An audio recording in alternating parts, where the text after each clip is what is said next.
श्री राधा वल्लभ लाल की जय।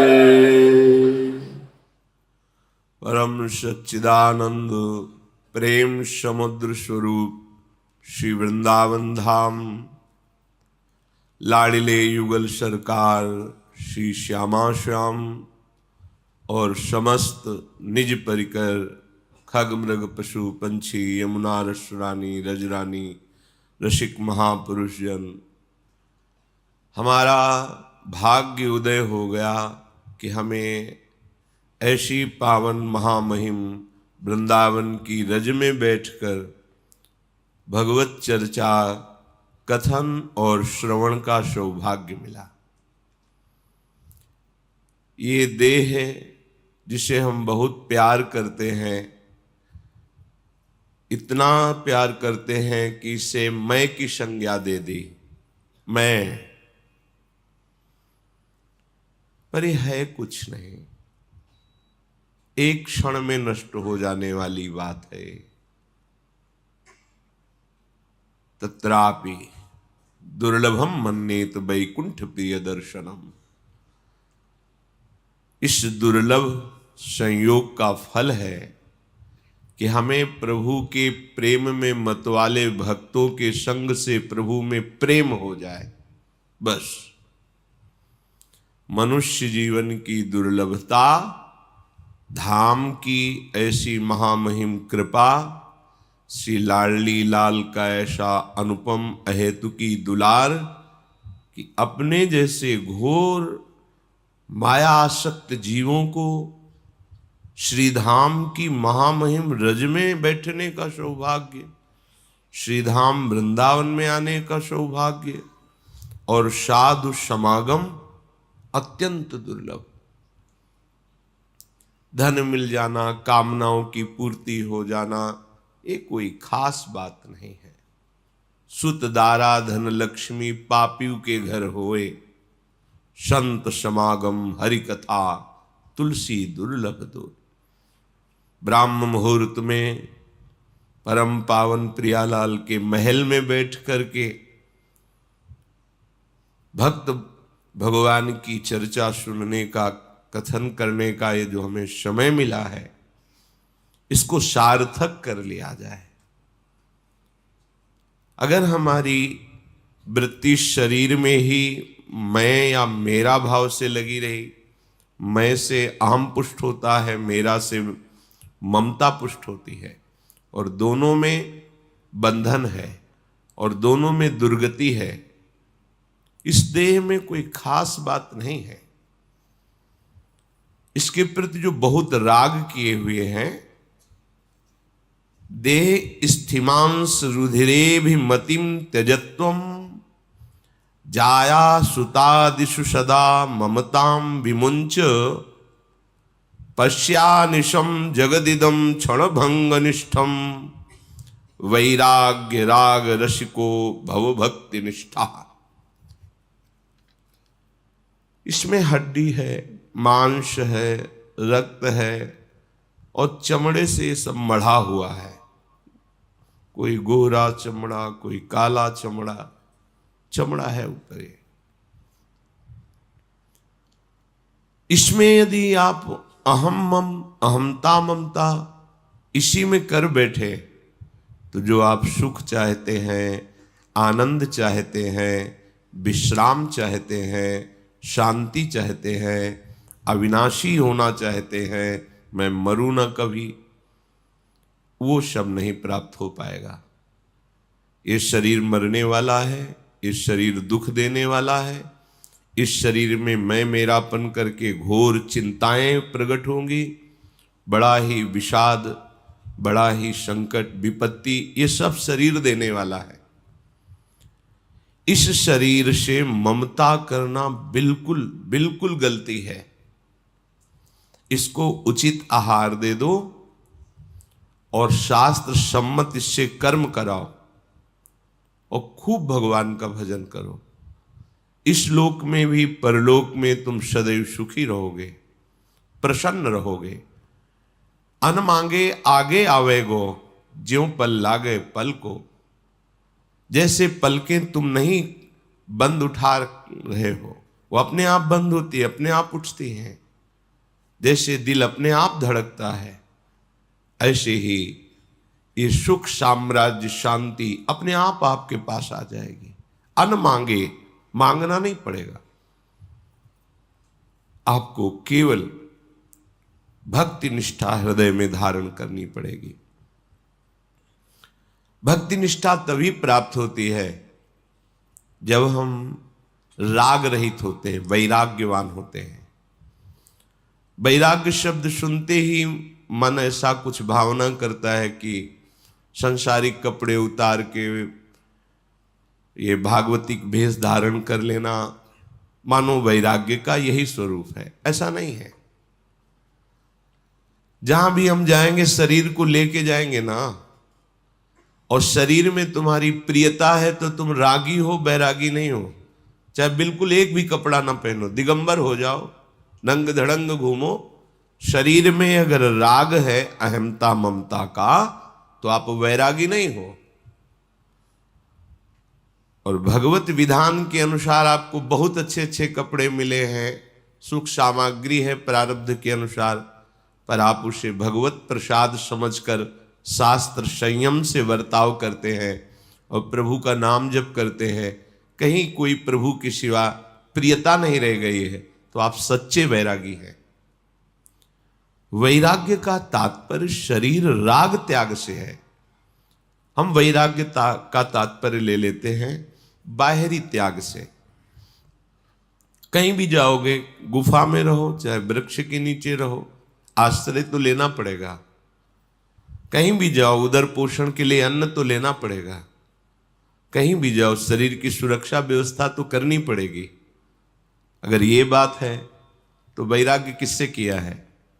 बस विवेक पूर्वक समझो, ये शरीर कोई चिदानंद वस्तु नहीं है। ये हड्डी मांस रक्त और ऊपर से चमड़े से ढका हुआ है। प्राणवायु जैसे धौंकनी चलती, बस ऐसे चल रही। इसमें जो खास बात है, हर श्वास में राधा राधा राधा, ये खास बात है। अगर हमारे हृदय में प्रभु के प्रति लगन नहीं लगी, तो जिस शरीर को हम बहुत प्यार से पाल रहे हैं, पोष रहे हैं, मैं मान रहे हैं, इसके लिए बड़े अधर्माचरण भी कर रहे हैं, पाप भी कर रहे हैं, छल कपट जो भी जैसे सुख भोगे, तो व्याघ्रीव तिष्ठति जरा परितर्जयन्ति रोगाश्च शत्रव इव प्रहरन्ति देहम आयु परिस्रवति भिन्न घटादिवाम्भो लोकस्तथाप्य हितामाचरतीति चित्रम। हे भाई, भूखी भागिनी की तरह ये मृत्यु तुम्हें ताक रही है होश में। जिस शरीर को तुम बहुत प्रिय मान रहे हो, इसको जैसे कोई भूखी बाघिनी अपने शिकार को बिल्कुल लक्ष्य में ले लिया है, ऐसे मृत्यु तुम्हें बिल्कुल निशाने पे लिए हुए है। कभी भी किसी भी क्षण वो घात लगाए बैठी हुई मृत्यु तुम्हारा प्रिय शरीर तुमसे अलग कर देगी, नष्ट कर देगी। वृद्धावस्था दुख देने के लिए गरज रही है।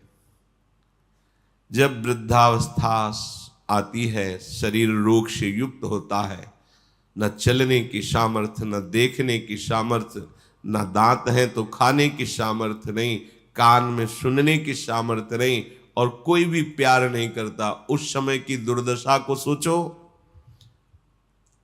जिस समय कोई भयानक रोग, असाध्य रोग से ग्रसित हो जाओगे, बार बार खूब धनराशि खर्चा होगी, तो परिवार वाले भी तुमसे उदासीन होकर भगवान से यही मनाएंगे कि तुम्हें उठा ले। जरा उस दशा पर विचार करके सोचो। कोई भयंकर प्रारब्ध कर्मा करके तुम्हारे शरीर को छिन्न भिन्न कर दे, किसी भी कारण से एक्सीडेंट हो गया, फिसल गए, हाथ पैर टूट गए, कुछ जरा उस पर विचार करके देखो। घड़े में जैसे जल भरा हुआ है और वो कच्चा घड़ा है तो क्षण में नष्ट हो जाएगा, ऐसे ही तुम्हारा ये शरीर क्षण में नष्ट होने वाला है।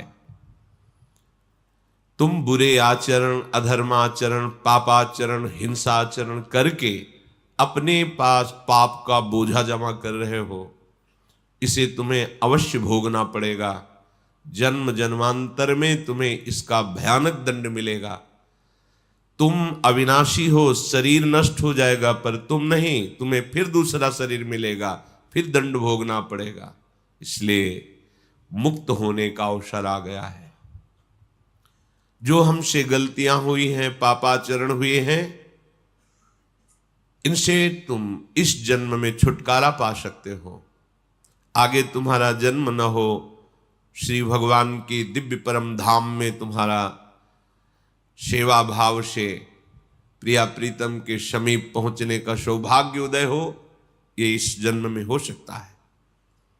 प्रबल पुरुषार्थ करके, मन की मनमानी छोड़ करके, खूब नाम जप करते हुए, दूसरों को सुख पहुंचाने की भावना रखते हुए कोशिश करो, सब में आराध्य देव की भावना करो, इसी जन्म में तुम्हारे सारे पाप नष्ट हो जाएंगे, तुम्हारा हृदय शांत हो जाएगा, आनंद की उमगन आने लगेगी।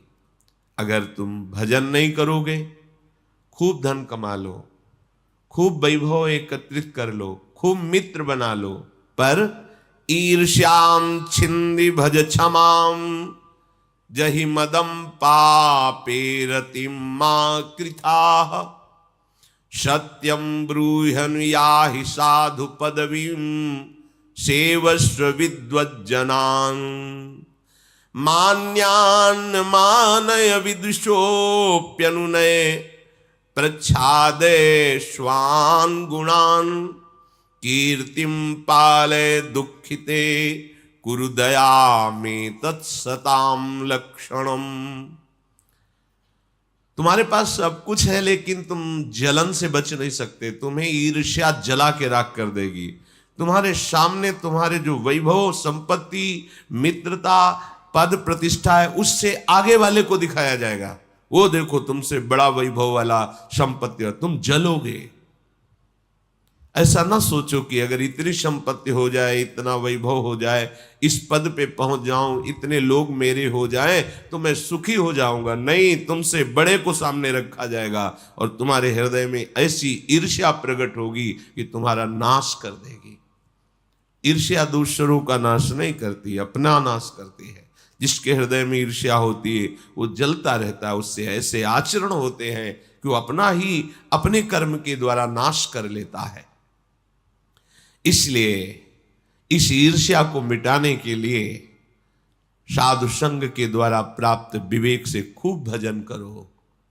भजन की वृत्ति हृदय में आएगी तो ईर्ष्या की अग्नि तुम्हारे हृदय में दाह पैदा नहीं कर पाएगी, शांत हो जाएगी। बुरा करने की मन में भावना बनी रहती है। बुरा कहते हैं जिसे संत, सदगुरुदेव, शास्त्र आज्ञा करते हैं कि ये नहीं करना चाहिए। हमारा मन उत्साहित रहता है वो करने के लिए। यही माया का प्रवाह है। आप विचार पूर्वक देखते हैं कि नहीं करना चाहिए, पर आप करते हैं क्योंकि आपके पास नाम की सामर्थ्य नहीं है, भजन की सामर्थ्य नहीं है, आपका विवेक पुष्ट नहीं हुआ है। इसलिए ना चाहते हुए भी मन बुद्धि के द्वारा ऐसे काम हो जाते हैं, ऐसी क्रियाएं हो जाती है जो हमें दुर्गति भोगनी पड़ती है। इसलिए भजन के बल से बुरे आचरण को त्यागो, भजन के बल से ईर्ष्या त्यागो, भजन के बल से बुरे आचरण त्यागो। तुम्हें जो धन मिला है, शरीर मिला है, रूप मिला है, विद्या मिली है, अधिकार मिला है, इसका अभिमान मत करो। इसे सेवा में लगाओ, सुख पहुंचाने में लगाओ। पारिवारिक जनों को, मित्र जनों को, ग्रामीण जनों को, देश के प्रत्येक नागरिक को जो हमारे समीप आ जाए, वाणी के द्वारा, शरीर के द्वारा, सेवा सामग्री के द्वारा क्योंकि सब में मेरा प्रभु विराजमान है। ऐसी भावना से धन को सार्थक करो, यौवन अवस्था को सार्थक करो, विद्या को सार्थक करो, अपने पद अधिकार को सार्थक करो। दूसरों को दंड देने में नहीं, दूसरों को सुख देने में। अगर हम दूसरे का सुख छीन करके सुखी होना चाहते तो बहुत बड़ा भ्रम है। तुम ऐसा करोगे तो पूरे परिवार को भी दंड मिलेगा, क्योंकि उस छीने हुए सुख का भोक्ता जो जो बनेगा उसको पीड़ा मिलेगी, उसको दंड मिलेगा। थोड़ा विचार पूर्वक चलो। पाप कर्म निषिद्ध आचरण दुराचरण से आज तक किसी को भी शांति सुख प्राप्त नहीं हुआ। इसलिए ऐसे कर्मों से डरो। जैसे सांप को देखकर डर लगता है, ऐसे ही बुरे कर्मों से तुम्हें डर लगना चाहिए, क्योंकि वो बुरा कर्म ना तुम्हें सुख देगा, ना तुम्हारे परिवार को सुख देगा, ना तो किसी को भी सुख नहीं दे सकता।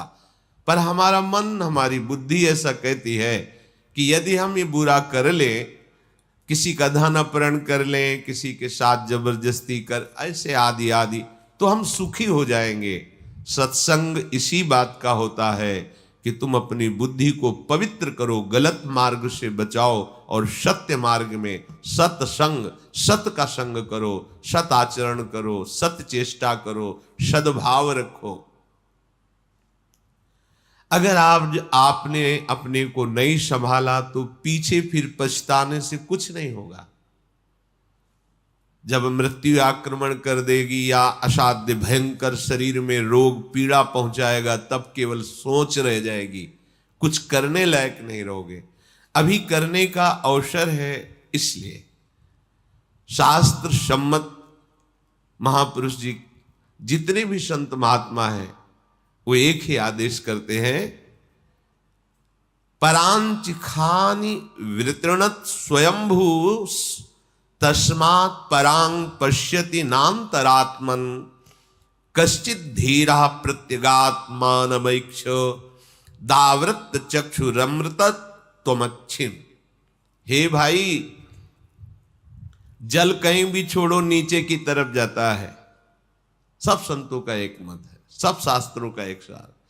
अपने मन इंद्री को यदि स्वच्छंद छोड़ दिया तो केवल गंदी बात में जाएंगे। देख लो इनको, अच्छी भगवत मार्ग की, धर्म की बात में ये चलना नहीं चाहते। इनका स्वभाव है नीचे की तरफ बहना। वही अपने जीवन को सार्थक कर सकता है जो मन और इंद्रियों को स्वच्छंद ना छोड़े, शासन रखे इन पर। जैसा मन कह रहा वैसा हम कह रहे हैं, जैसी इंद्रियां कर रही वैसा हम करने दे रहे हैं। नहीं भाई, इनमें कोई बल नहीं है, ये तुम्हारे बल से बलवान है। ध्यान पूर्वक सुनिए। जो आप बहुत परेशान हो रहे हैं कि मेरा मन नहीं मानता, मेरी इंद्रियां नहीं मानती, जबरदस्ती हमसे ऐसा करा लेती हैं, भूल। ये तुम्हारे बल से बलवान होकर तुम्ही को पीड़ा पहुंचा रहे हैं, तुम्ही को ये नर्क दिला रहे हैं, तुम्ही को ये नाना प्रकार की योनियों में पहुंचा रहे हैं। तुम होश में हो जाओ। ये तुम्हारे बल से बलवान हैं, इनमें कोई बल नहीं है। तुम इनको सपोर्ट ना करो तो देखो ये कहां तुम्हें ले जाएंगी। इनकी सामर्थ्य नहीं। पर वो कहते हैं ऐसा करो, बस आप वैसे कर दिए तो आपके ही बल से वो आपका पतन करा रहे हैं। कोई भी मन इंद्री को स्वच्छंद छोड़ करके कभी भी सुख शांति प्राप्त नहीं कर सका। इसलिए मन इंद्रियों को स्वच्छंद मत छोड़ो।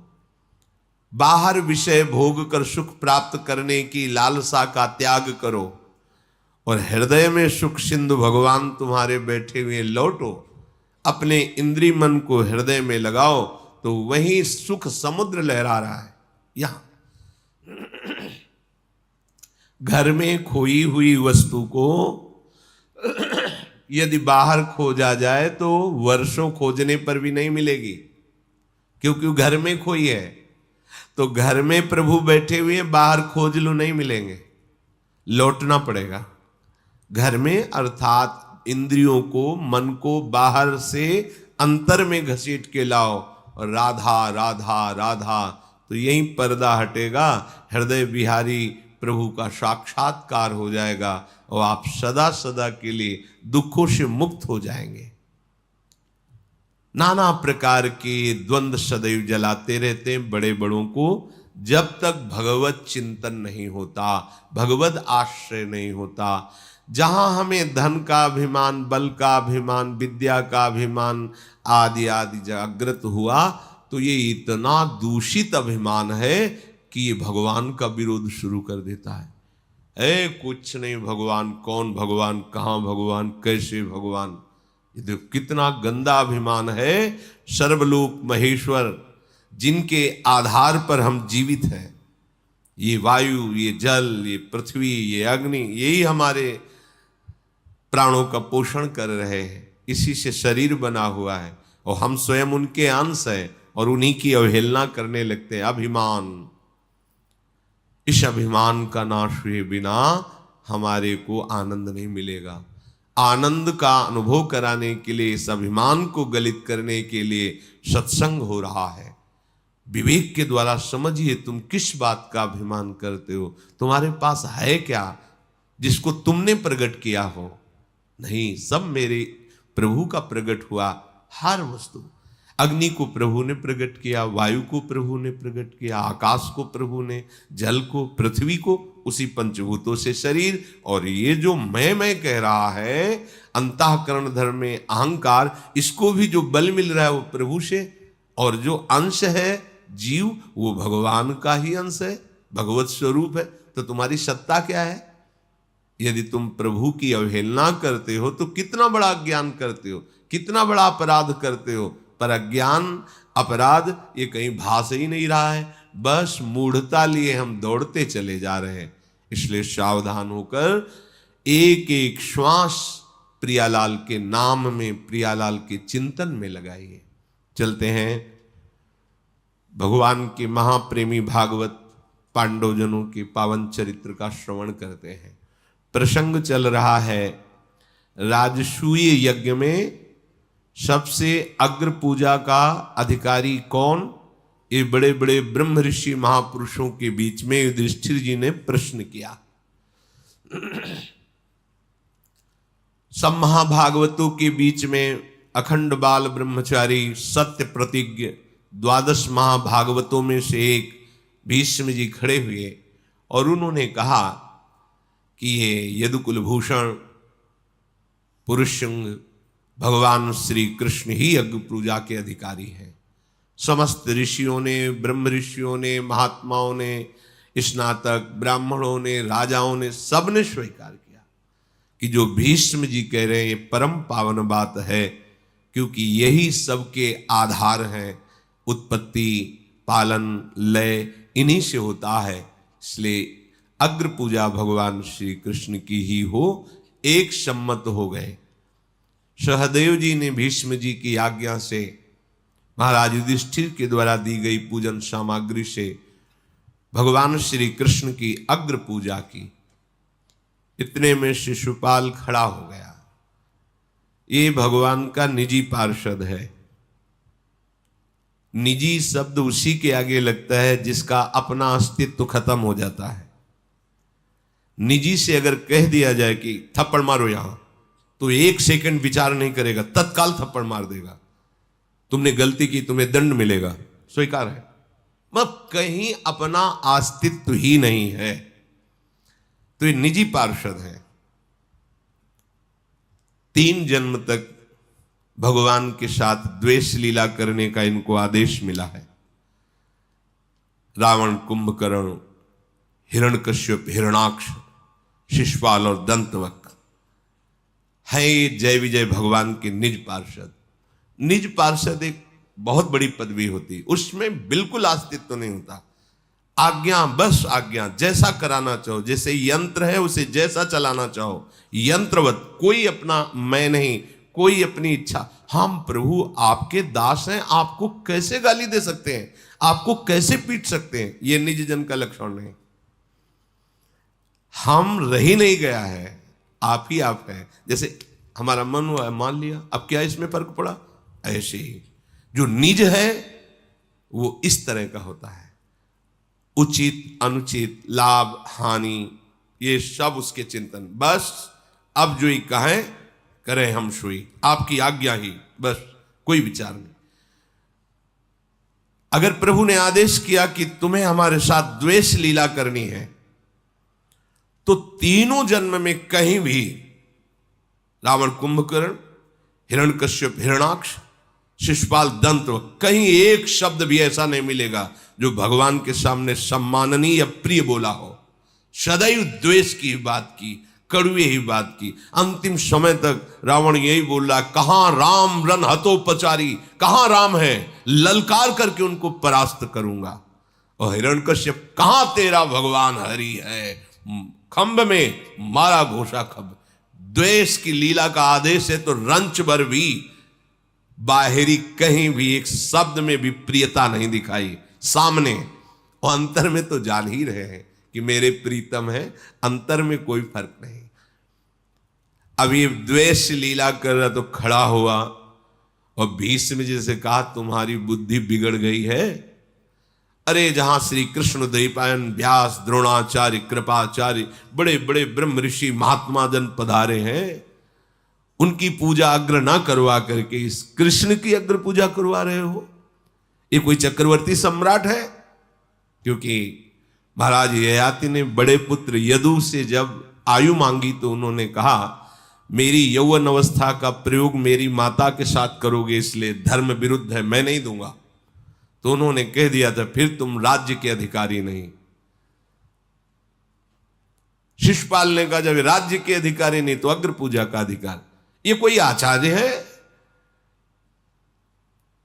ये कोई स्नातक ब्राह्मण है? ये ब्रह्म ऋषि है? इसकी अग्र पूजा? ऐसे कटुवचन, क्योंकि भगवान के प्रति द्वेष भाव की आज्ञा का पालन कर रहे हैं। भीमसेन खड़े हुए, दांत पीसते हुए, और कहा, तुझे अभी काल के गाल में पहुंचाता हूं। अभी तक तो क्षमा करता रहा, लेकिन श्री कृष्ण की निंदा करने वाला हमारे सामने जीवित बच जाए, ऐसा नहीं हो सकता। और ये मर्यादा है, गुरु और इष्ट की निंदा हो रही हो तो या तो कान में अंगुली डाल के वहां से तुरंत निकल जाए, उन्हें उसकी जबान बंद कर दे। उचित यही है कि कान में अंगुली डाले, राधा राधा निकल। इष्ट गुरु की निंदा सुनने से सब सुकृत नष्ट हो जाते हैं और हृदय में भजन के प्रति अरुचि हो जाती है। भक्तन निंदात बुरी भूल करे, जिन कोय की सुकृत बहु जन्म के छिन में डाले खो। संत शंभु श्री पद अपवादा, कही सुनी तहां अस मर्यादा। काटी जीव तासु जो बसाई, श्रवण मूंदी न त चले पराई। उचित यही है कि कानों में अंगुली डाले, एक शब्द सुनाई न दे और उस सभा से चला जाए जहां हरि गुरु संत निंदा हो रही हो। जब भीष्म जी ने देखा कि भीम महापराक्रमी है तो राजस्व यज्ञ में बड़ा विघ्न पड़ जाएगा, युद्ध छिड़ जाएगा, तो रोक लिया। जैसे बाढ़ में नदियां सब समुद्र में जाती हैं पर समुद्र अपनी तटभूमि को नहीं तोड़ता है, गंभीर रहता है, ऐसे ही भगवान श्री कृष्ण सब कुछ देख रहे हैं। भीम को इशारा किया, बैठ जाओ। भीष्म जी ने भीम से कहा, तुम इसे नहीं मार सकते हो, बल पराक्रम के द्वारा ये नहीं मारा जा सकता। भीमसेन ये भगवान का तेज अंश है, कोई साधारण पुरुष नहीं है, और ये सिर्फ भगवान ही से समेट सकते हैं, दूसरा नहीं। इसलिए तुम चाहे जितने पराक्रमी हो, शिशुपाल का कुछ नहीं बिगाड़ सकते, क्योंकि भगवान का तेज है और कोई दूसरा नहीं, भगवत पार्षद है।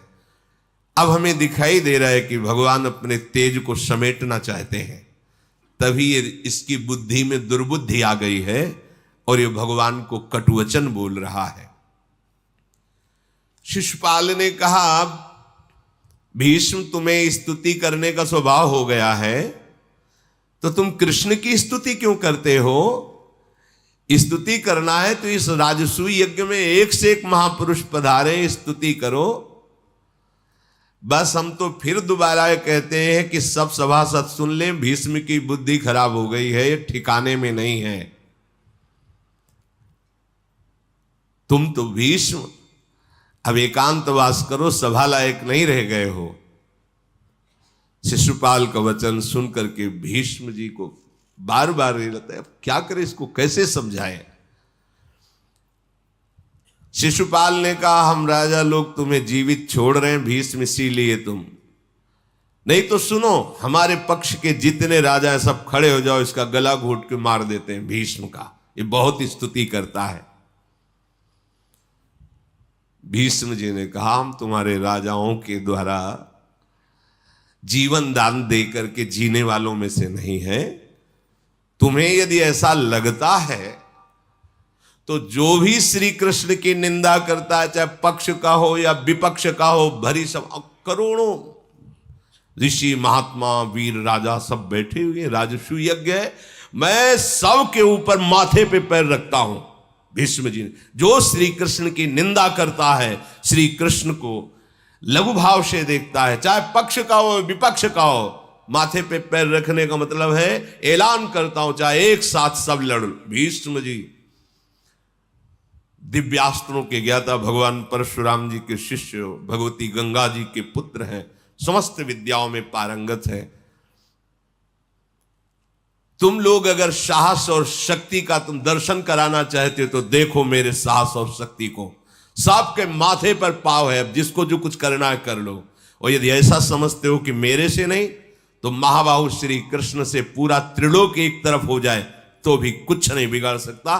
सभा में विराजमान है, खड़े हो जाओ जिसको युद्ध करना हो।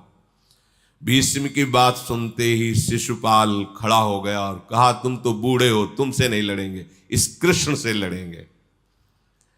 ऐ कृष्ण मैं तुम्हें ललकार रहा हूं, तुम मेरे साथ युद्ध करो। भगवान मुस्कुरा रहे, मुस्कुरा रहे। अगाध गंभीर स्वभाव भगवान श्री कृष्ण का है। क्रोध में भरा हुआ शिशुपाल दहाड़ता हुआ अपने परिकर के साथ मानो जैसे टूट पड़े कोई बाज, ऐसे आगे बढ़ रहा है। पांडवजन खड़े हो गए। भगवान ने सब राजाओं से शांत शांत बैठ जाओ। भगवान श्री कृष्ण ने कहा देखो भूमि पालो, तुम्हें नाराज होने की बात नहीं है, ये हमारी बुआ का लड़का है, कोई और नहीं है, पर इसका स्वभाव मलिन है इसलिए द्वेष कर रहा है, और हमने इसको कई बार अपराध क्षमा किए हैं। पीछे भी इसने प्राग ज्योतिषपुर में जब हम गए थे तो इसने पीछे से आके द्वारिका में आग लगवा दी थी, उस बात को भी मैं क्षमा किया। एक बार रयुक्तक पर्वत पर महाराज उग्रसेन विराजमान थे, इसने सब सेवकों को मार करके बड़े बड़े सभापतियों को बंदी बना लिया था, उस समय भी हमने क्षमा किया था। बहुत बारी हमारे पिता वसुदेव जी का भी अपराध किया है, हमने क्षमा किया है, क्योंकि मेरी बुआ ने कह दिया था कि इसके अपराध को क्षमा करना, तो मैंने कहा था कि 100 अपराध तक इसको हम कोई दंड नहीं देंगे। अब वो सीमा समाप्त हो चुकी है। तुम सब राजा देखो, कोई दोष मत देना, ये न जाने कितने अपराध कर चुका है पर मैं इसे क्षमा करता रहा। अब ये अभद्र व्यवहार इसका सहने योग्य नहीं है और इसके अपराध पूरे हो चुके हैं। आज मैं इस अहंकारी को इसके बल और इसकी वीरता का अनुभव कराता हूं कि ये क्या है। सब राजा शांत होकर के बैठे हुए शिशुपाल को धिक्कार रहे हैं कि ऐसे पावन राजसू यज्ञ में एक कलह मचा रहा है। शिशुपाल बड़ा खिलखिला के हंसा, हाँ बल नहीं है ना तो बातों की चतुरता से सब राजाओं को अपने पक्ष में करना चाहते हो। कृष्ण तुम्हें पता है मैंने रुक्मिणी को चाहा था और दूल्हा बन करके ब्याह करने गया था, पर तुम बल विक्रम तो है नहीं तो हरण करके ले गए। अब बेचारे को कितना कल है, कोई दूल्हा बन करके जाए, नगर में स्वागत हो, दुल्हन कोई और ले जाए, फिर वापस खाली आवे। कह रहा है मेरे हृदय में वो जलन आज तक है। कृष्ण तुम्हें ये सभा को बोले कि मैं बुआ के कारण क्षमा करता रहा, मत क्षमा कर। तेरे में जितना बल हो मैं कहता हूं बल का प्रयोग करके दिखा। शिशुपाल बोलता गया, भगवान शांत रहे। इसके बाद सुदर्शन चक्र का स्मरण किया। हजारों सूर्यों जैसी कांति और भारी घरघराहट के साथ सुदर्शन चक्र की ऐसी महिमा है कि अगर एक को मारना है तो 100 अरे वाला, हजारों को मारना है तो सहस्त्र अरे वाला, अगर करोड़ों अरबों को मारना है तो अनंत अरे वाला प्रकाश। आज तक सुदर्शन का कोई जोड़ नहीं। भगवान का दिव्य अस्त्र है। भगवान के कर कमल पर नृत्य करने लगा। भगवान श्री कृष्ण ने कहा, महिपालो, ऋषि मुनियों, सब सुनो, अभी तक इसका अपराध क्षमा करते रहे पर अब नहीं। और शिशुपाल, ले, बहुत वीर बनता है, संभाल मेरे इस चक्र को। और भगवान ने जो सुदर्शन चक्र है शिशुपाल की वध करने के लिए आज्ञा की। भयंकर गर्जना करते हुए शिशुपाल की गर्दन को उतार लिया सुदर्शन चक्र ने। सब राजाओं ने देखा कि उसके शरीर से एक दिव्य तेज निकला और वो भगवान श्री कृष्ण की परिक्रमा करके और भगवान में ही लीन हो गया। अब वो अपने निज स्वरूप, पार्षद स्वरूप को प्राप्त हुआ। ये बड़ा आश्चर्य हुआ कि शिशुपाल का तेज भगवान में लीन हो गया, और जबकि भगवान को गालियां दे रहा था। दोनों भाव से उसको भगवत प्राप्ति निश्चित होनी ही थी। एक तो भगवान का पार्षद, और दूसरी बात, भगवान के सिवा और कुछ चिंतन ही नहीं करता था। उसको इतना द्वेष था कि केवल श्री कृष्ण का ही चिंतन करता था। तो भगवान श्री सुखदेव जी ने कहा है कि किसी भी भाव से सही, यदि आप भगवान का निरंतर चिंतन करोगे तो वृत्तियां ब्रह्म में जुड़ती हैं। इसलिए ब्रह्माकार वृत्ति, कृष्णाकार वृत्ति होने के कारण आपको भगवत प्राप्ति ही होगी। जैसे कंस भय से हर समय श्री कृष्ण का चिंतन करता था। किसी भी भाव से, रिश्ते नाते सुहृद, कैसे भी भाव से भगवान से चित्त वृत्ति जोड़ दी जाए, उसका परम मंगल होता है। उस समय सारी पृथ्वी कांप गई। सब राजा लोग आश्चर्यचकित हो गए। भगवान का उस दिव्य तेज सुदर्शन का दर्शन करके सबके हृदय में भय उपस्थित हो गया। बड़े बड़े ऋषि महात्मा भगवान श्री कृष्ण का स्तवन करने लगे और सब भगवान को प्रणाम किया। पांडुनंदन युधिष्ठिर ने अपने भाइयों से कहा कि इस शिशुपाल का बड़े सम्मान के साथ अंत्येष्टि संस्कार किया जाए, क्योंकि बुआ का ही तो लड़का है। जैसे युधिष्ठिर आदि, ऐसे वो भी भगवान की बुआ के ही तो लड़के हैं, तो भाई भाई जैसा व्यवहार। कुंती नंदन राजा युधिष्ठिर ने सब भूमिपालों को शांत होने की प्रार्थना की और शिशुपाल के पुत्र को सब राजाओं के बीच में वहां का राजा घोषित किया जहां शिशुपाल राजा था। महातेजस्वी युधिष्ठिर जब देखा कि अब कोई विघ्न नहीं, तो राजसूय यज्ञ प्रारंभ किया। बड़े बड़े ऋषि मुनियों ने स्वाहा स्वाहा ध्वनि गूंज रही है और सबको भगवत बुद्धि से पूजन किया जा रहा है। उस यज्ञ में अच्छे अच्छे स्वादिष्ट पदार्थ और पेय पदार्थ, बड़े बड़े सरोवर दही के, घी के, दूध के हैं। कुंड नहीं, बाहर जैसे झील भरी ऐसे दूध, ऐसे दही। महाराज युधिष्ठिर का राजसूय यज्ञ।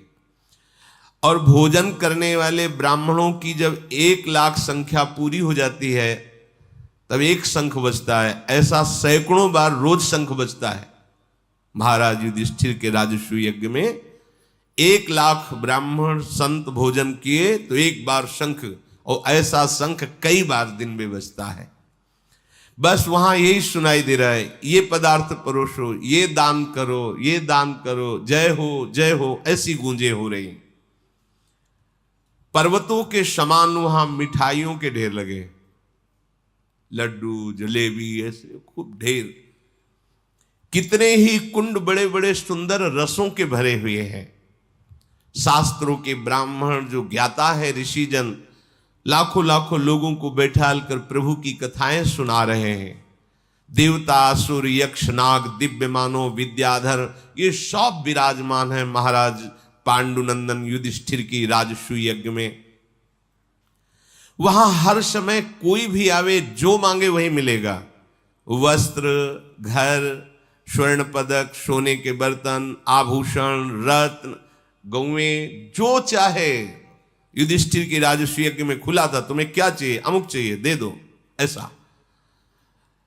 जितने ब्राह्मण आए हुए थे, ब्रह्म ऋषि आए हुए थे, दक्षिणा में 1 करोड़ स्वर्ण मुद्रा है, 1 करोड़ स्वर्ण मुद्रा, क्योंकि द्वारिका से अपार धनराशि आई थी, भगवान श्री कृष्ण लाए, और चारों दिशाओं से चारों भाइयों ने विजय प्राप्त करके बहुत सी धनराशि, और स्वयं जो महामायावी मायासुर है, ऐसी सभा की रचना की थी जहां दिव्य रत्न विराजमान थे, कोई कमी नहीं थी, अक्षय भंडार भगवान जहां है।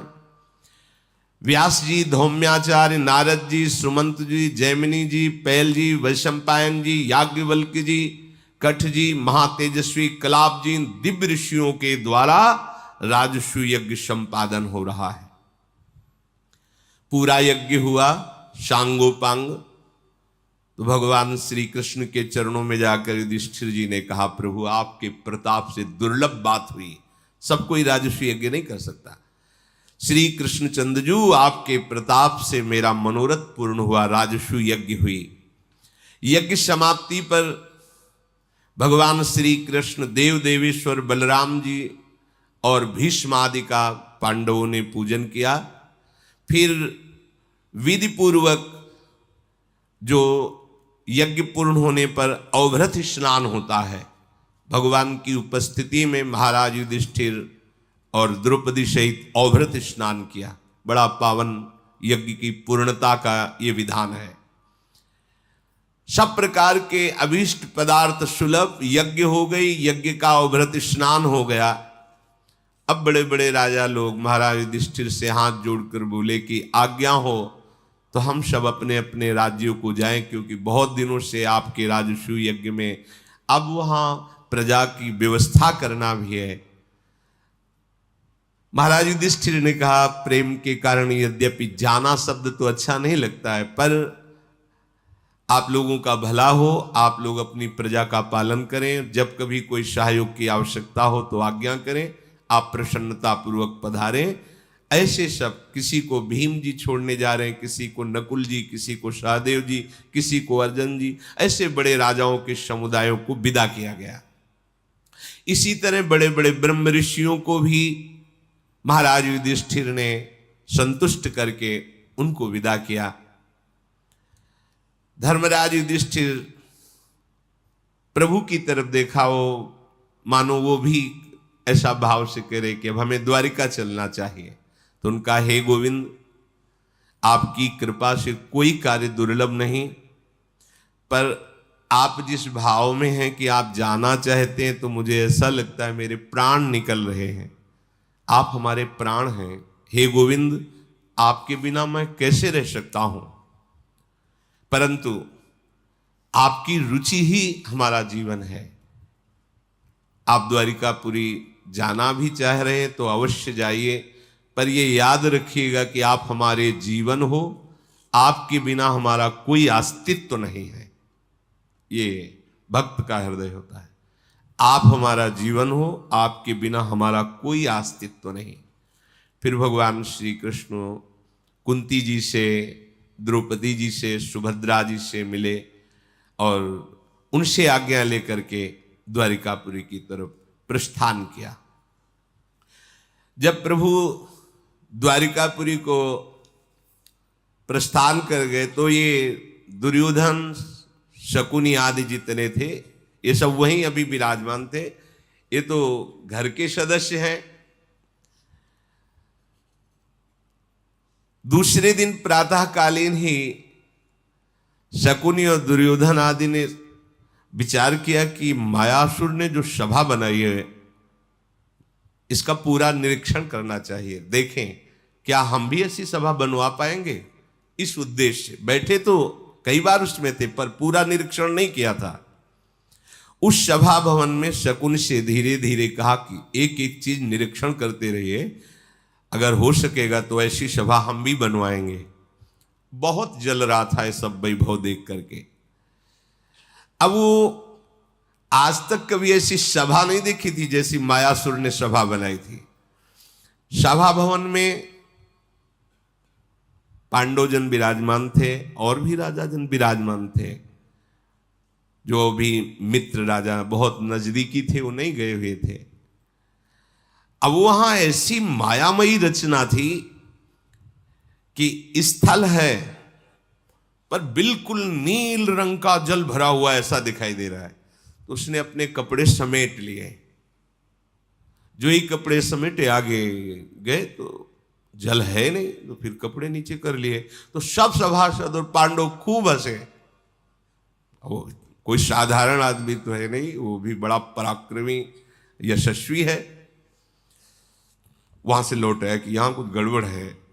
दूसरी तरफ आया तो एकदम पुष्करणी बनी हुई है गहरे जल की, एकदम ऐसा लग रहा है बिल्कुल थल है। तो आराम से चला, झम से गिर गया पानी में।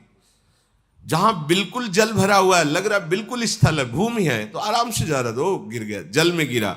फिर सब ताली बजा के ठहाका मार करके हंसे। बहुत ही शर्मिंदा हुआ। महाराज युधिष्ठिर ने तुरंत नए वस्त्र दिए, आप वस्त्र धारण कीजिए। पर भीम का ठहाका बंद नहीं हुआ। दुर्योधन देख रहा है। ये कभी यहां इसमें ऐसा नहीं लिखा कि अंधे के, ऐसा असभ्य बर्ताव पांडवों के द्वारा नहीं हो सकता। जैसे ऐसे कहने में आता है कि द्रौपदी जी ने कहा कि अंधों के अंधा, ऐसा नहीं। अमर्यादित शब्द पांडवों के मुख से नहीं निकल सकता, ऐसा शब्द किसी ने नहीं कहा। ये भगवान व्यासदेव जी के द्वारा रचित संस्कृत से एक भी शब्द समाधि से अलग नहीं है। भगवान गणेश जी लिखते जा रहे हैं और समाधि में डूबे हुए भगवान व्यासदेव जी। अच्छा, ये तो उपस्थित ही थे ना, इन्हीं से तो धृतराष्ट्र, पांडु और विदुर जी पूरा ज्ञान तो है। वैसे ही समस्त शास्त्रों की ज्ञाता भगवान के अवतार फिर इस लीला में तो थे ना। एक भी शब्द, असभ्य शब्द नहीं बोले पांडवजन। जैसा है कहा जाता है कि द्रौपदी जी ने कहा अंधे के अंधा ही पैदा हो, असभ्य थोड़ी है द्रौपदी, ऐसा नहीं। पांडवों से एक भी शब्द असभ्य नहीं निकल सकता। अब वो आगे बढ़े, फिर देखा कि बहुत सुंदर जलाशय है। फिर लगा कि कहीं ऐसा ना हो कि थल हो, हम कपड़ा समेट ले। तो फिर वापस, तो भीम फिर ठाका मार के हंसे। डर लगने लगा उसको चलने में। दुर्योधन स्वभाव से ही अमर्षशील और अहंकारी स्वभाव का, वो उपहास, हंसना ही बहुत उसको जलन हो रही थी। अब अपने चेहरे के भाव को छुपा करके देखा कि चलो इस दरवाजे से निकल जाते हैं। वो ऐसी माया से रचा हुआ कि लग रहा है खुला दरवाजा है और दीवाल है, और जाकर खोपड़ियां भर गई उसके दीवाल में। हो फिर भयभीत हो गया। तो दूसरी जगह दरवाजा दिखाई दिया जो खुला हुआ है, पर ऐसा आभास हो रहा है कि वो बंद है। तो दरवाजा खोलने के लिए ऐसे जो ही तो जाके सामने गिर गया, क्योंकि खुला हुआ दरवाजा है। फिर हंसी हुई। अब शकुनी की तरफ देखकर, कोई पांडवों की तरफ देखकर मानो आग लग गई हो उसको। इतना अपमान। शकुन से कहा आप देखने लायक सवाल है, चुपचाप चलो, क्योंकि पता नहीं कहां क्या हो जाए। और सब हंसी उड़ा रहे हैं। महाराज युधिष्ठिर ने हृदय से लगाया दुर्योधन को और कहा ये मायासुर की रची हुई सभा है, आप इसमें संकोच मत कीजिए, इसमें ऐसा ही भ्रम हो जाता है। और बड़ी सांत्वना दी। उसका हृदय जल गया। पाप पूर्ण विचार उदय हुए और उसने मन ही मन निश्चय किया कि तुम्हारा सर्वनाश मैं करूंगा। तुमने हंसी की है, हमारी मजाक किया है, मैं तुम्हें जीने लायक नहीं रखूंगा। है महाबली है, कोई साधारण योद्धा नहीं है। बलराम जी का चेला है, गदा युद्ध में पारंगत है। इतना उसको चिंता हुई कि रंग पीला पड़ने लगा। भारी चिंता, पागल सा हो गया। शकुन से कहने लगा मामा मुझे बचाओ, नहीं मैं मर जाऊंगा। एक ही रास्ता दिखाई देता है, आत्महत्या, दूसरा नहीं, ईर्ष्या। मैं इतनी चिंताओं से घिर गया हूं और चिंताओं से निपटने का कोई उपाय नहीं दिखाई देता। श्वेत वाहन गांडीव धनुषधारी अर्जुन और सुदर्शन चक्रधारी श्री कृष्ण, महाबलशाली भीम गदाधारी, ये सब राजसूय यज्ञ, ये सभा, ये मुझे जीने नहीं देगी। मैं अपनी आत्महत्या करूंगा, पक्का निश्चय है, नहीं कोई रास्ता चुनो। शिशुपाल मारा गया, सबके देखते देखते कोई कुछ नहीं कर पाया। युधिष्ठिर को वो वैभव प्राप्त हुआ है जो इंद्र के पास भी नहीं है। मेरे अंदर इतनी ईर्ष्या बढ़ गई है कि मैं इस आग से जल जाऊंगा। अगर मामा तुम मुझे बचा नहीं सके तो अब हमारा हस्तिनापुर जाके एक ही काम होगा, या तुम अपने शरीर को जला लेंगे, या विष खा लेंगे, या डूब करके मर जाएंगे, जीवित नहीं रहेंगे।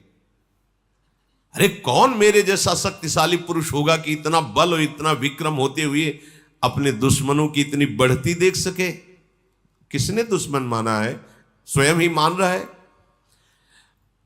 इनकी राजलक्ष्मी युद्ध में हड़प ली जाए, ऐसी तो असंभव है बात। अब कोई उपाय बताओ।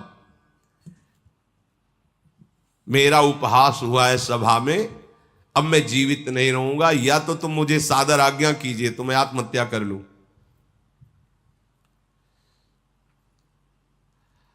बोले तुम चिंता मत करो, तुम पहले एक बार हस्तिनापुर चलो। श्री कृष्ण, सब देवता, असुर मिलकर के भी, जहां श्री कृष्ण है वहां कोई कुछ बिगाड़ नहीं सकता। इसलिए मुझे विचार करना पड़ेगा कि जहां श्री कृष्ण उपस्थित ना हो फिर इनको परास्त किया जाए। अगर युद्ध के लिए तुम ऐलान करोगे तो तत्काल आ जाएंगे श्री कृष्ण। अब हम इस पर विचार करेंगे। एक गांडीव धनुषधारी अर्जुन अगर गांडीव में प्रत्यंचा चढ़ा ली तो कोई जीत नहीं सकता, तो इनका गांडीव भी जहां काम ना आवे, मुझे ऐसी युक्ति सोचनी पड़ेगी। भीम की गदा भी जहां काम ना आवे, मुझे ऐसी युक्ति सोचनी पड़ेगी, नहीं तुम जीत नहीं पाओगे। और ऐसी युक्ति निकालूंगा कि सभा इंद्रप्रस्थ और मैं पांचों पांडव अस्त्र सहित तुम्हारे गुलाम हो जाए, तुम मरने की बात छोड़ दो।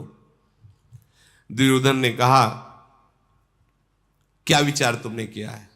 शकुनि बोला कि अस्त्र विद्या में तो निपुण है, लेकिन ये अक्ष विद्या में निपुण नहीं, पांसे डालने में निपुण नहीं, और संपूर्ण विश्व में मेरे जैसा सिद्ध हस्त पासे डालने वाला कोई नहीं। कपट विद्या में प्रवीण, द्वित विद्या में प्रवीण, पासा जैसा चाहूंगा वैसा ही पड़ेगा। बस एक उपाय है, तुम महाराज धृतराष्ट्र को राजी करो, ऐलान करो कि पांडव द्वित क्रीड़ा में पधारे। पर महाराज धृतराष्ट्र भी ये समझ न पावे कि हमारा उद्देश्य क्या है। बस ये कहो कि अब हम अपने भाइयों के साथ द्वित क्रीड़ा खेलना चाहते हैं, मेरा पासा वैसे ही गिरेगा जैसा मैं चाहूंगा, बिल्कुल तुम संशय मत करना, केवल तुम अपने पिता को तैयार करो। दुर्योधन ने कहा मेरी सामर्थ्य नहीं रह गई कि मैं महाराज धृतराष्ट्र से इस विषय में बात करूं, आप ही बात करो। शकुनि गया, महाराज की जय हो, सिंहासन पर बैठे हैं, प्रज्ञा चक्षु, आंखें प्रगट में है नहीं। कौन? शकुनि आपके चरणों में प्रणाम करता है। महाराज, महाराज आपको तो पता नहीं है, दुर्योधन पीला पड़ रहा है, बहुत पतला हो गया है, बड़ी दयनीय दशा है, और उसका मनोभाव समझकर मुझे लगता है वो आत्महत्या करना चाहता है। महाराज कांप गए। धृतराष्ट्र बहुत प्यार करते थे दुर्योधन से। महाराज आप पता तो लगाइए कि ऐसा दुर्योधन को क्यों, क्या हो रहा है। दुर्योधन को बुलाया, गले से लगाया, बेटा मैंने ऐसा सुना कि तुम्हारा शरीर पीला पड़ रहा है, तुम कष्ट में हो, तुम्हारे दुख का कारण क्या है? ये शकुनि कहता है तुम्हारी कांति फीकी पड़ गई, तुम बहुत दुबले हो गए हो, तुम बहुत शोकित हो, तुम कुछ करना चाहते हो। पिता का एक कथन सुन करके अपने क्रोध को छुपाते हुए उत्तर दिया कि मैं महाराज युधिष्ठिर के वैभव को देखकर, सभा को देख करके, उनकी यश कीर्ति देख करके, राजाओं का नमन देख करके मैं अब जीना नहीं चाहता। मेरी कांति नष्ट हो रही है, मेरा विचार शिथिल हो रहा है, अब मैं उनके आगे नहीं जी सकता। मैं उनकी बढ़ती देख करके जीना नहीं चाहता, मैं युधिष्ठिर की लक्ष्मी देख करके जल रहा हूं। 88,000 स्नातकों का रोज भरण पोषण वहां होता है युधिष्ठिर के यहां। प्रत्येक की सेवा में 30-30 सेवक लगे हुए हैं, एक एक ऋषि की सेवा में। महाराज 10,000 लोग वहां रोज भोजन पा रहे हैं, दक्षिणा प्राप्त कर रहे हैं।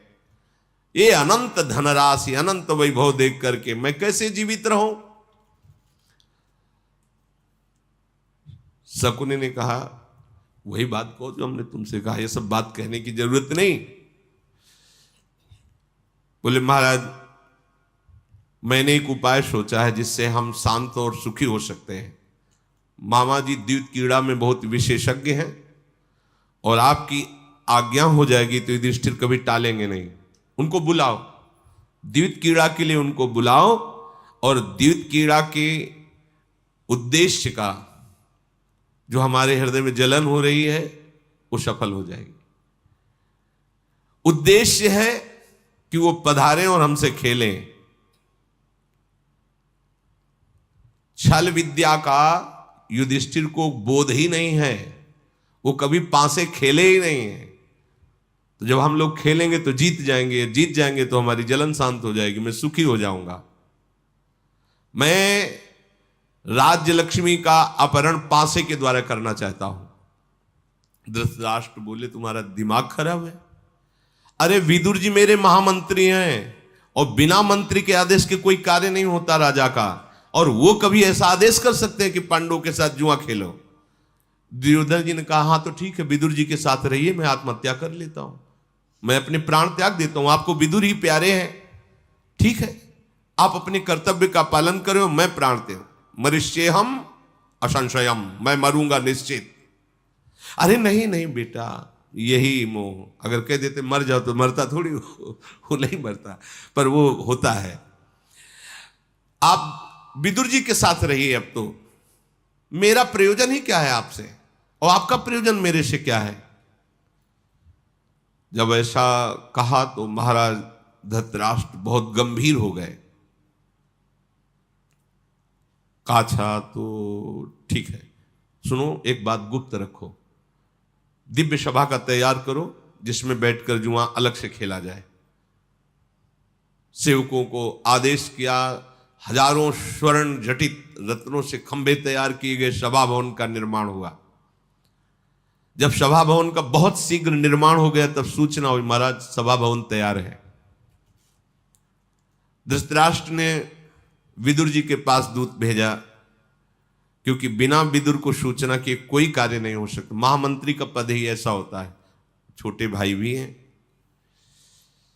पर बहुत अंदर से कि कैसे विदुर से बात करूं।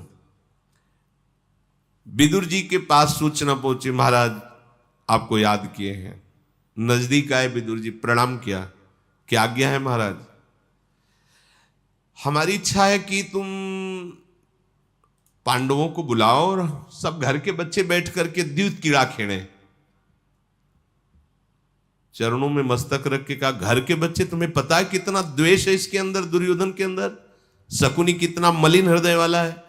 महाराज मैं आपके निश्चय को बिल्कुल काटता हूं, बिल्कुल ठीक नहीं है। ऐसा यत्न कीजिए जिससे अपने पांडवों के द्वारा अपने वंश का विनाश होने से अपने को बचा लीजिए। आप ये जो बोने जा रहे हैं ना बीज, ये आपके वंश के विनाश करने का है।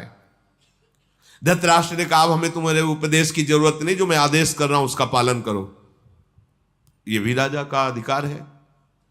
अशुभ हो या शुभ, हितकर हो या अहितकर, द्यूत क्रीड़ा होगी और तुम्हें जाकर के सूचना पांडवों को देनी होगी। विदुर जी ने कहा कि मान लीजिए मेरी बात, मैं बहुत बार आपसे प्रार्थना करके हाथ जोड़ के कहता हूं, मेरी बात मान लीजिए। अगर द्यूत क्रीड़ा हुई तो आपके वंश का विनाश निश्चित है। धृतराष्ट्र ने कहा, विदुर दैव ने जो सोचा होगा वही होगा, इस समय मेरी आज्ञा का तुम पालन करो। विदुर जी ने अन्यायपूर्ण ये आदेश सुनकर के बिल्कुल अभिनंदन नहीं किया, पर जाना ही पड़ेगा। अंदर ही अंदर बहुत क्लेशित होकर वेगवान रथ पर बैठ करके इंद्रप्रस्थ नगर में गए। देवी पांडवों ने सुना कि महाबुद्धिमान धर्मात्मा विदुर जी पधारे हैं। आगे आकर महाराज युधिष्ठिर जी ने अगवानी की, ब्राह्मणों से स्वस्ति वाचन कराकर उनका आदर सत्कार कराया। जैसे कुबेर का भवन ऐसे युधिष्ठिर जी का भवन है, राजमहल में ले गए और अजातशत्रु महाराज युधिष्ठिर ने विदुर जी का स्वागत करके पूछा, पिता श्री धृतराष्ट्र जी और समस्त कौरववंशी कुशल प्रश्न, सुखी हैं? अचानक आपका आगमन, विदुर जी आपका मन प्रसन्न नहीं दिखाई दे रहा है। धृतराष्ट्र जी सकुशल हैं? कोई घटना तो नहीं घट गई अचानक आपका? विदुर जी ने कहा, राजन, महाराज धृतराष्ट्र स्वस्थ हैं, सब कौरव सुव्यवस्थित हैं, तुम लोग कुशल से हुई हो, क्योंकि राजसूय यज्ञ भी हुई है, पर मैं बहुत दुखी हूं, मुझे करना पड़ेगा और कहना पड़ेगा आपसे जो नहीं कहना चाहिए। युधिष्ठिर ने पूछा, आप ऐसी क्या बात है जो नहीं कहने में हिचक रहे हैं?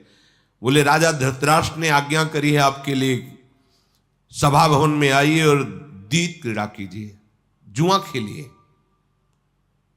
युधिष्ठिर ने पूछा, ये जुआ तो बहुत ही निकृष्ट कार्य है, इसमें कपट, छल, लड़ाई झगड़ा, आज तक तुमने कभी खेला ही नहीं इस खेल को, फिर आप क्या ठीक समझते हैं?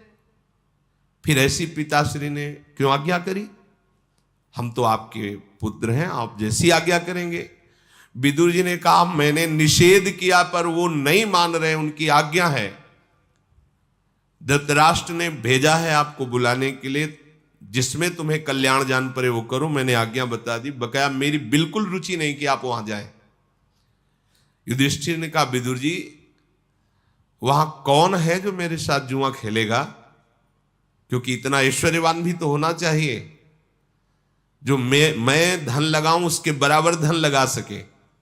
तो विदुर जी ने कहा, गांधाराज शकुनी ये जुए का बहुत बड़ा खिलाड़ी है, सारे पांचे उसके सिद्ध हैं, वो जैसा चाहेगा वैसा पड़ेगा।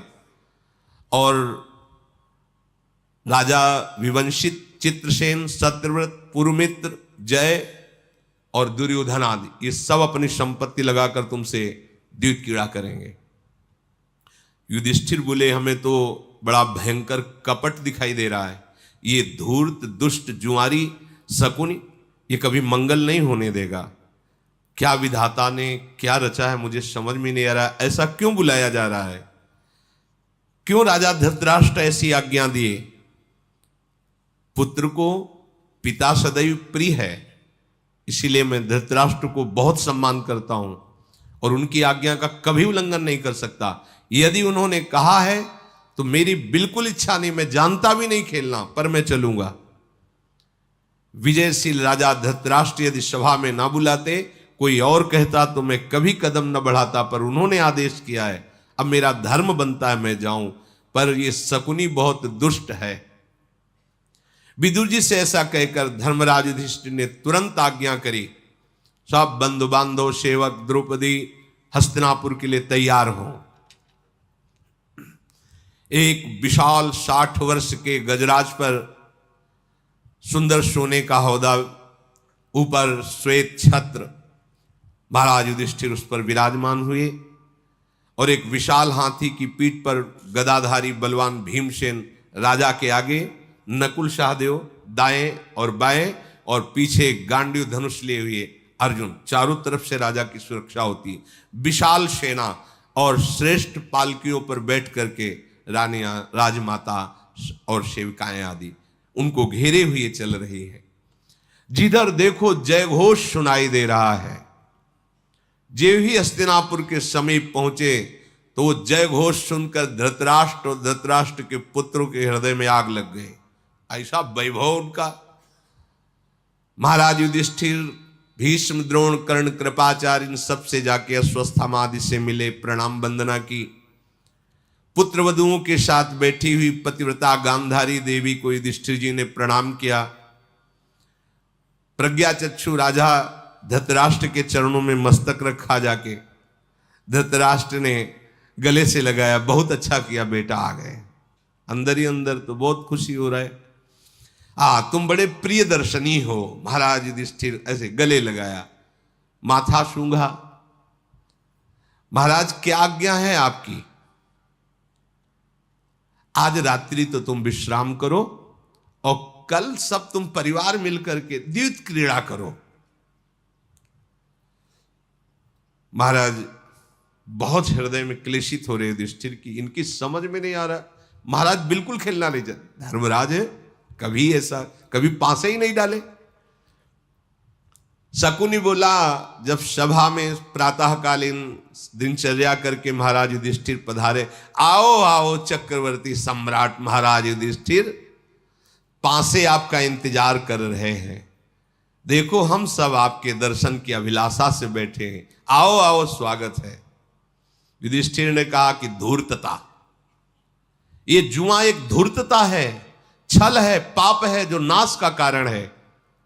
अगर तुम्हें क्षत्रियोचित पराक्रम दिखाना है तो आओ रणनीति से युद्ध करो, ये द्यूत क्रीड़ा से क्या करना है। शकुनी ने कहा, क्रीड़ा क्रीड़ा होती है और युद्ध युद्ध होता है, ये भी युद्ध है, ये जुआरियों का युद्ध है। आओ, अगर सम्मान चाहते हो, क्षत्रिय कुल का धर्म रखना चाहते हो तो मैं तुम्हें ललकारता हूं, हमारे साथ युद्ध करो। कौन खेलेगा? दुर्योधन ने कहा, हमारी तरफ से मामा जी पासा चलेंगे, धन हम लगाएंगे सब।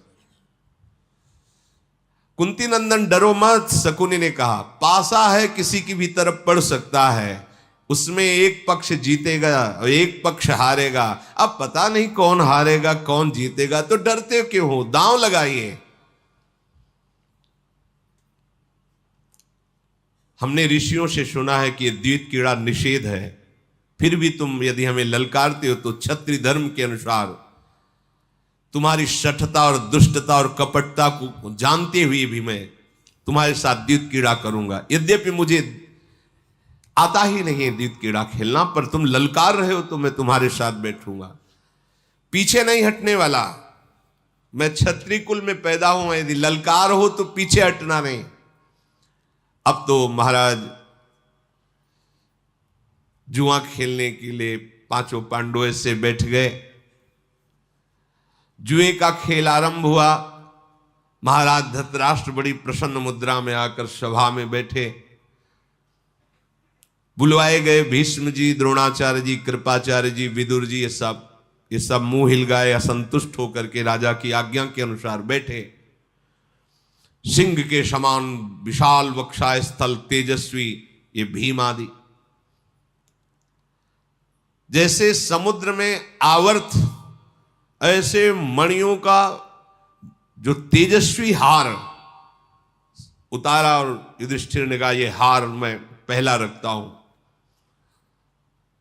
हां, मेरी ओर से भी दुर्योधन ने वैसे ही समान संपत्ति रखी हार। दुर्योधन ने कहा कि मामा तुम हमारी तरफ से पांसे फेंकिए, बस वो तो सिद्धहस्त, ये लो मैं जीत गया, दांव मेरा, युधिष्ठिर तुम्हारा वो कीमती हार गया, अब क्या लगाओगे? अरे शकुने, तू छल से मुझे हराना चाहता, पर फिर भी मैं नहीं उठूंगा। मेरे पास हजारों निष्कों से भरी हुई पेटियां बड़ी बड़ी, उनमें सब स्वर्ण के सिक्के रखे हुए हैं, हजारों, अक्षय धन है, वो सब दांव पे लगाया। चक्रवर्ती सम्राट है। युधिष्ठिर ने जे भी कहा दांव पे लगाया, उसने फिर पासे चले। लो महाराज, ये भी पासा मेरे तरफ, मैं जीत गया तुम्हारा वो सब स्वर्ण पेटियां। युधिष्ठिर ने कहा, मैं जिस रथ पर बैठता हूं वो रथ पूरे विश्व में नहीं ऐसा। मेघ की गर्जना होती है और जहां जैसे चलाया जाए, आकाश में, जल में, थल में, वैसे चलते हैं घोड़े। राष्ट्र उसके सामने झुकता है। मैं घोड़ों सहित वो रथ दांव पे लगाता हूं। लो महाराज, ये भी मैं जीत गया। एक भी पासा युधिष्ठिर की तरफ नहीं पड़ रहा हो, सिद्धहस्त है। अब क्या लगाओगे? 1 लाख तरुणी दासियां जो सब स्वर्ण आभूषणों से युक्त हैं और बहुमूल्य आभूषण रत्न उनके पास हैं और वो महलों में रहती, वो महल, वो रत्न, वो आभूषण, वो दासियां सब दांव में। जीत का निश्चय करके फिर पाशा फिर, ये दांव भी मैं जीत गया युधिष्ठिर, अब क्या लगाओगे? लाखों दास हैं जिनके महल हैं, वैसे ही आभूषण और संपत्तियां हैं। लो महाराज ये भी मैं जीत गया, अब क्या लगाओगे? सुबल कुमार जितने मेरे राज्य में सेना में हाथी हैं वो सब दांव पे लगा दिए। वो उसका बस यही था, पासा फेंकना वैसे ही पड़ना। लो मैं तुम्हारे हाथियों को भी जीत गया, अब क्या लगाओगे? शकुनी बहुत जोर से हंसा। मेरे पास जितने भी रथ हैं, जितने भी घोड़े हैं, अब अपार सेना बल, वो सब मैं दांव में लगाता हूं। लो ये भी मैं जीत गया। जो मैंने पश्चिम दिशा में विजय प्राप्त की, जितना ऐश्वर्य, जितना बल, जितने राजा, दक्षिण दिशा में, पूर्व दिशा में, उत्तर दिशा में चक्रवर्ती सम्राट है, सब जीत ले। मैं इंद्रप्रस्थ को दांव में लगाता हूं। अब वो जुआ का खेल, इंद्रप्रस्थ विगत, सेना, दास, दासियां, चक्रवर्ती, सम्राट पद। विदुर जी खड़े हुए और कहा, युधिष्ठिर होश में, तुम्हें पता है तुम क्या करते चले जा रहे हो? अरे शकुनी, तुझे पता नहीं है जब पांडव क्रुद्ध होंगे तो तेरा क्या होगा? युधिष्ठिर, मरणासन पुरुष को जैसे कुछ समझ में नहीं आता, ऐसे तुम्हारे को समझ में नहीं आ रहा। होश में हो जाओ। तुम मनोभाव नहीं समझ रहे इस छली कपटी शकुनी का। अरे शकुनी, दुर्योधन, कोयले में तो कुछ बचता है, तेरे में कुछ नहीं बचेगा जिस समय महावीर क्रुद्ध हो जाएंगे। बंद कर दो, यही बंद कर दो, अब बंद कर दो। ये जुआ का अंतिम निर्णय, वंश विनाश होगा। महाराज धृतराष्ट्र बंद करवा दीजिए। भीष्म जी, वाल्मीकि जी और बड़े बड़े प्रतापी जन, मेरी बात मान लो, ये बंद करवा दीजिए। दुर्योधन ने कहा, हमारा खाते हो और हमारे विरोध में चलते हो, सभा से तुम्हें अभी निष्कासित कर देंगे, शांत बैठे रहो। विदुर जी को, भीष्म जी, द्रोणाचार्य जी को बहुत बुरा लगा कि मूर्ख सबका अपमान कर रहा है, पर महाराज धृतराष्ट्र राजी, राजा राजी तो कौन कर, सब सर झुकाए बैठे हैं। दुर्योधन ने कहा कि जैसे गोद में सांप को पाल ले तो काटता ही है, ऐसे विदुर स्वामी द्रोह करने वाले तुम हो। खूब तुम्हारी सेवा और सत्कार हो रहा है, पर हमारा ही विरोध कर रहे हो, चुप होके बैठ जाओ। शकुनी बोला, युधिष्ठिर अब बताओ क्या हारोगे? तुम्हारे पास तो न राज्य रह गया, न सेना रह गई, न धन संपत्ति, न दास दासियां। मेरे आभूषण, हम पांडवों के आभूषण जितने शरीर में हैं वो सब। शकुन ने छल का आश्रय लेकर पुनः पासा, लो महाराज तुम्हारे आभूषण भी जीत गए। अब युधिष्ठिर थोड़ी देर शांत। शकुन ने कहा, सोचो सोचो महाराज, अब क्या दांव पर लगाओगे? मेरी विजय हुई है। महाराज युधिष्ठिर श्याम वर्ण तरुण लाल नेत्र सिंह के समान कंधे वाले ये जो नकुल बैठे हुए हैं, इनको मैं दांव पे लगाता हूं। हाय हाय मच गई सभा में कि क्या हो रहा है। शकुनी बोला, लो महाराज तुम्हारे नकुल भी हमारे दास बन गए, मैं जीत गया, अब क्या लगाते हो? युधिष्ठिर बोले, सहदेव परम धर्मात्मा और महावीर है, मैं इसको दांव में लगाता हूं। उसका तो एक ही काम, लो महाराज ये आ गए 6, मैं जीत गया। अब महाराज क्या लगाते हो? ये भयंकर बलशाली महावीर भीम को मैं दांव पे लगाता हूं, फिर अर्जुन को। अब महाराज क्या दांव पे लगाओगे? दांव अगर लगा दीजिए तो अभी जीतने का समय है। युधिष्ठिर, मैं स्वयं अपने को दांव में लगाता हूं। लो महाराज, आप भी हमारे दुर्योधन के गुलाम बन गए, मैं जीत गया, अब क्या दांव में लगाओगे? कहा बचा ही नहीं कुछ, तो क्या लगाऊं? अरे नहीं महाराज, एक दांव में सब कुछ वापस कर देंगे। अगर द्रौपदी को दांव में लगा दो, अगर जीत गए तो सब वापस हो जाएगा। अच्छा, तो जो देवी की तरह दिव्य हैं, जिनके नील केश हैं, जो घुंघराले हैं, और कोई भी देवता दैत्य मानव ऐसा नहीं है जो देख करके मुग्ध न हो जाए, ऐसी परम पवित्र सर्वांग सुंदरी पांचाल राजकुमारी यज्ञसेनी द्रौपदी को मैं दांव पे रखता हूं। धर्मराज के ऐसा कहने पर भीष्मादि चिल्ला पड़े, धिक्कार है, धिक्कार है। ये क्या? सारी सभा में हाहाकार मच गया। कृपाचार्य, द्रोणाचार्य, भीष्म के पसीना छूट गया। क्या हो रहा है? शकुनी ने कहा, वाह महाराज वाह, अब ये आखिरी दांव है। धृतराष्ट्र मन ही मन प्रसन्न होकर मुस्कुरा रहे हैं, बार बार पूछ रहे हैं, हमारा पक्ष ही जीत रहा है ना संजय? हमारा पक्ष ही जीत रहा है ना? संजय आकृति छुपा करके कि आग लगी हुई, उन्होंने कहा, हां महाराज, आपका ही पक्ष जीत रहा है। दुशासन, कर्ण ये बड़ी अभद्र वाणी बोल रहे हैं। पांचों पांडव सर झुकाए बैठे हैं। शकुनि ने कहा, लो महाराज, मैंने द्रौपदी को भी जीत लिया। दुर्योधन बोला, विदुर जाओ, आज्ञा करता हूं, द्रौपदी को सभा में उपस्थित करो और मेरी दासी बना करके रहेगी पूरी सभा में। जिसको अर्जुन जीत के लाए उसे दासी बना के रखूंगा। विदुर जी ने कहा, अरे मूर्ख, तेरे जैसे नीच के मुख से दुर्वचन निकल रहा है। यदि तुम महाराज का पुत्र ना होता तो तुझे बता देता। विदुर महाबली कोई साधारण नहीं, लेकिन तुझे संकेत में इतना बता रहा हूं, तो ऐसे ऊंचे स्थान पर लटक गया जिससे कि गिरने के बाद मरना ही मरना है, तो बच नहीं सकता। तू मुझे आदेश कर रहा है? तुझे पता है कि द्रौपदी का स्पर्श करने लायक नहीं। दासी की तो बात जाने दे। जिस समय महाराज युधिष्ठिर अपने को हार चुके हैं, तो फिर द्रौपदी के हारने का अधिकार ही नहीं रह गया है। तू कैसी बात करता है?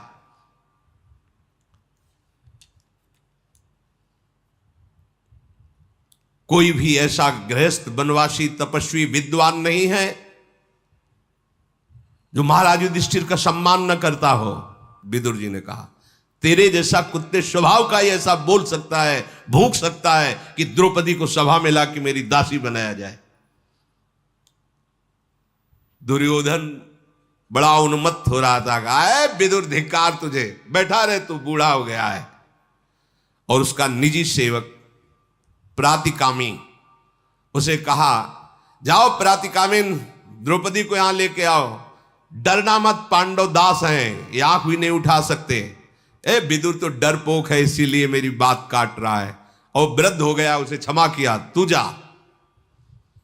राजा की आज्ञा शिरोधार्य करके जो आज्ञा महाराज राजभवन में प्रवेश किया और द्रुपद कुमारी के सामने जाकर प्रणाम होके कहा कि जुए के मत से उन्मत्त होकर महाराज युधिष्ठिर आपको जुए में हार गए हैं और अब आपको सभा में बुलाया है दुर्योधन ने। द्रौपदी ने कहा, प्रातिकामिन, तू ऐसी बात कैसे कह रहा है? कहीं जुआ में पत्नी भी हारने की कोई चीज होती है क्या? महाराज युधिष्ठिर ऐसा कैसे कह दिए? इतना वो पागल हो गए कि उन्होंने मुझे दांव में लगा दिया। प्रातिकामी बोला, हां राजकुमारी, जब कोई धन नहीं रह गया तो शकुनि ने ऐसे फंसा लिया कि अगर द्रौपदी दांव में लगा दो तो पूरा धन वापस कर देंगे, पर वो दांव भी शकुनि जीत गया है।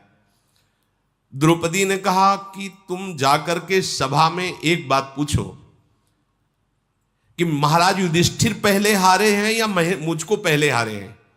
अगर युधिष्ठिर जी पहले हारे हैं तो मेरे हारने का अधिकार ही नहीं उनको है, पूछ के आओ। सूत नंदन, मैं जान करके ही आगे कदम बढ़ाऊंगी।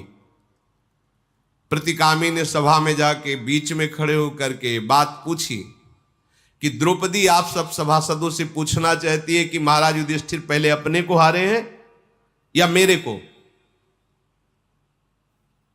युधिष्ठिर अचेत से हो रहे हैं, पांचों पांडव सर झुकाए हुए बैठे। प्रतिकामी को किसी ने कोई उत्तर नहीं दिया। दुर्योधन बोला, तू यहां प्रश्न उत्तर करने के लिए मेरी आज्ञा का पालन कर रहा है क्या? जाओ, कोई उत्तर नहीं, ये सब दास हो चुके हैं पांडव, द्रौपदी को लाओ। फिर राजभवन में गया और व्यथित होकर के बोला, राजकुमारी ये आप जानती हैं दुर्योधन का स्वभाव, सभा में बुला रहा है, मुझे तो ऐसा जान पड़ता है कि महाविनाशकारी समय उपस्थित हुआ है।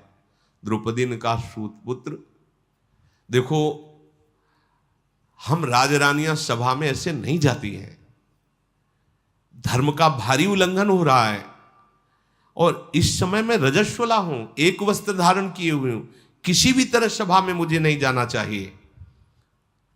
सूतकामी ने पुनः जाकर के कहा कि सभासदों, क्या द्रौपदी के सभा में आना उचित है? ये पूछ रही द्रौपदी। दुर्योधन ने क्रोधित होकर कहा कि तुझे कहा था लिवा के लाना है द्रौपदी को। वो उधर बात कर रहा था कि युधिष्ठिर ने जो एक निजी सेवक था उसे इशारे से कहा, द्रौपदी से बोलो तुम्हें आना ही पड़ेगा, मैं हार चुका हूं, यहां कोई तुम्हारे उत्तर देने लायक नहीं बचा है। अगर तुम आकर धृतराष्ट्र के पैरों में पड़ के रो दोगी तो शायद वो कुछ बात बन जाए, तुम आकर के उनके सामने खड़ी हो जाओ। जब तुम सभा में आकर के रोगी तो शायद ये भीष्म जी, द्रोणाचार्य जी पक्ष ले लें।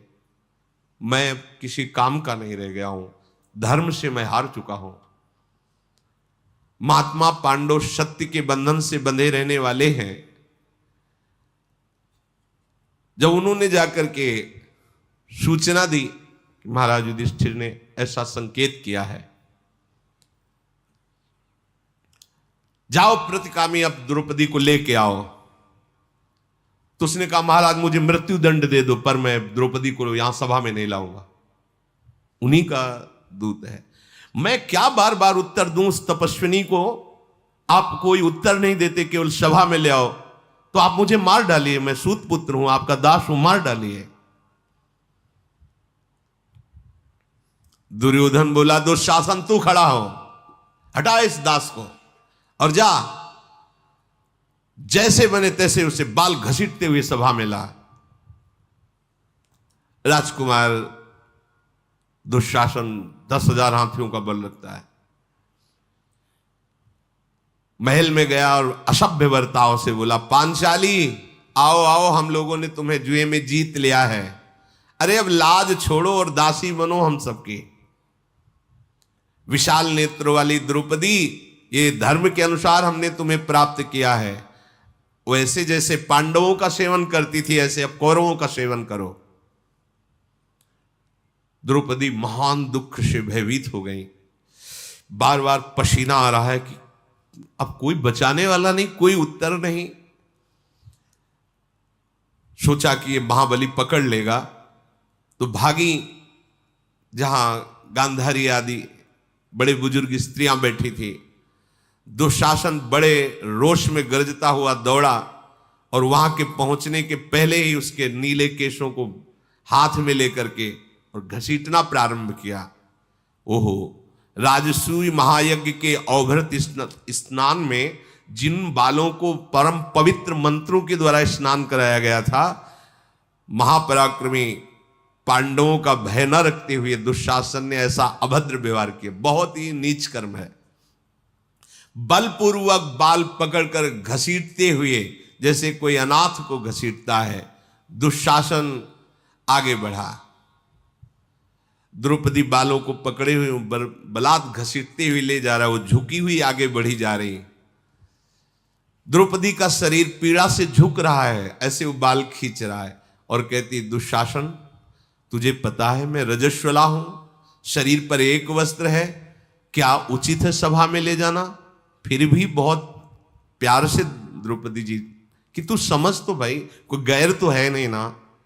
अरे भाई 3, 4, 8, 10 जितने भी एक पिता के पुत्र होते परिवार ही तो माना जाता है। फिर महाराज पांडु, महाराज धृतराष्ट्र सगे भाई हैं, उन्हीं के हम वंश में। ऐसा अभद्र व्यवहार, संबंध में तो माता की तरह पावन संबंध होना चाहिए, बड़े भ्राता की बधू। तू दुशासन ऐसा क्यों कर रहा है? दुशासन कुछ नहीं सुन रहा, बस गलत बोलता जा रहा है और द्रौपदी के बाल खींचता हुआ, झकझोरता हुआ द्रौपदी वस्त्र संभालती, लड़खड़ाती हुई वो सभा की तरफ घसीटता हुआ ले जा रहा है। देखो, जब तक जीव भगवान का आश्रय नहीं लेता तब तक कुछ भी कर ले सुख शांति को प्राप्त नहीं होता। भगवान का आश्रय लेने वाला यदि कहीं किसी विपत्ति और दुख में फंसता भी है तो उसको ये न समझा जाए कि इसके भजन का फल, इसके साधन का क्या फल होगा। निश्चित समझो, हर विपत्ति कोई महान फल देने वाली होती भक्तों के जीवन में। और दुष्टों की जो उन्नति दिखाई देती है, वो जैसा विदुर जी ने कहा, बहुत ऊंचा लटका हुआ जब नीचे गिरेगा तो उसका एक ही है, अंग अंग चूर हो जाएंगे, मर जाएगा। ऐसे ही अगर दुष्ट की उन्नति भी होती दिखाई दे रही है तो ये मत सोचो कि दुष्ट बलवान हो रहा है, उन्नतिशील हो रहा है। देखो इसको कहां दंड मिल रहा है, ऐसा दंड परिणाम में आएगा, सर्वनाश हो जाएगा।